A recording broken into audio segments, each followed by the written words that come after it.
Hi everyone, আজকে আমি তোমাদের সাথে আমার আম্মুর স্পেশাল আমের আচারের রেসিপি শেয়ার করব। তার জন্য এই তো সকালে বাজার থেকে আম কিনে আনছি, কাঁচা আম। এখানে হচ্ছে মা আমগুলো এখন সুন্দর মতো ভিজায় দিছে, আর এদিকে হচ্ছে শুকনা মরিচগুলো ভেজে নিবে, মানে টেলে নিবে আর কি, যেটা বলা যায়। আম্মুর হাতের এই আমের আচারের রেসিপি এতই মজা ভাই রে ভাই, একবার খাইলে তোমরা বারবার খাইতে ইচ্ছা করবে তোমাদের। মা এখানে 5 ফোড়ন আর শুকনা মরিচগুলা একসাথে সুন্দর মতো টেলে নিয়েছে। তারপরেই তো খালা এসে গেল। খালা এখানে আগে শুকনা মরিচগুলা ফাঁকি করে নিবে। এখন তোমাদের মনে অনেকেরই কোশ্চেন হতে পারে, আপু তোমাদের তো ব্লেন্ডার আছে, ব্লেন্ডারে কেন শুকনা মরিচ তারপর 5 ফোড়ন ফাঁকি করলে না? হ্যাঁ, ওটা করতে পারতাম, বাট করি নাই।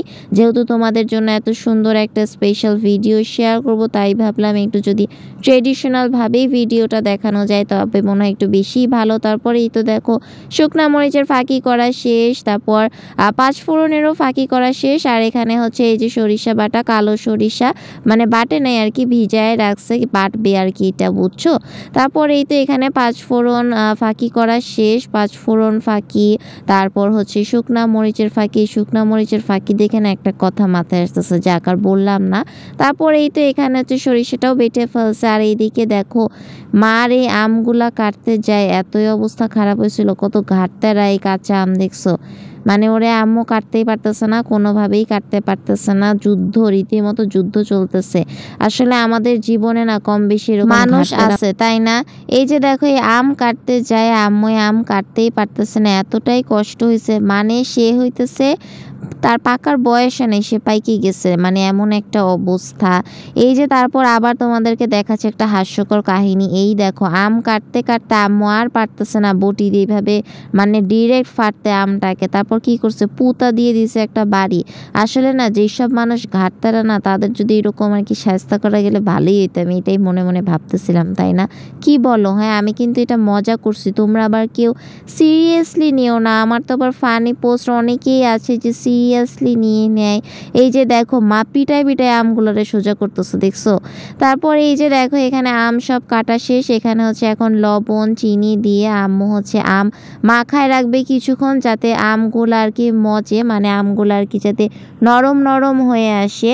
তারপর এই তো আম এখানে এরকম করতে দিয়ে মানে লবণ আর চিনি দিয়ে মাখাইতে আমরা খেয়ে নিয়েছিলাম।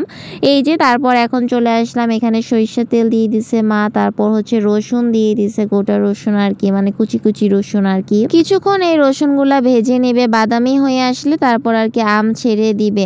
আমার আজকের আম্মুর আমের রেসিপিটা, মানে আমের আচারের রেসিপিটা যদি তোমাদের কাছে বিন্দু পরিমাণ ভালো লেগে থাকে তবে প্লিজ একটা লাইক কমেন্ট শেয়ার করে দিবে, বেশি বেশি শেয়ার করে দিবে, আর কমেন্ট করে জানিয়ে দিও কেমন লেগেছে। মাঝে দেখলে না আম্মু হচ্ছে সরিষা বাটা দিছে, বুঝছো? এটাই হইতেছে আম্মুর স্পেশাল। আম্মু হচ্ছে আমের আচারের মধ্যে এভাবে সরিষা বাটা দেয়। তারপরে এই তো এখানে হচ্ছে আম ঢেলে দিল আর কি। তারপর এখন এটা অনবরত নাড়তেই হবে। তারপর হচ্ছে এখানে সব মশলা, মানে মরিচের গুঁড়া, তারপর হলুদের গুঁড়া এভাবে নাড়তেই হবে, না হলে কিন্তু লেগে যাবে। হ্যাঁ, এরকম এখন অনেকেই আছে যে আম হচ্ছে রোদে দেয়, এটা ঠিক, রোদে দিয়ে আম করে অনেকে এইভাবে আচার করে। কিন্তু আমরা যেহেতু ঢাকা শহরে থাকি, রোদ তো সেভাবে পাওয়াও সম্ভব না, তাই না? তারপর ওই যে দেখো এখানে 5 ফোড়ন আর ওই যে শুকনা মরিচের যে ফাঁকি করে রাখছিল সেটি মা হচ্ছে দিয়ে কিছুক্ষণ নাড়াচাড়া করে নামিয়ে ফেললো। এই যে আচার রেডি। আজকে আচার দেখে কার কার জিভে পানি এসে গেছে আমাকে একটু কমেন্ট করে জানিয়ে দিও, আর আচারটা দেখতে কেমন হয়েছে সেটিও বলো। সো আজকের মতো এখানে, আল্লাহ হাফিজ।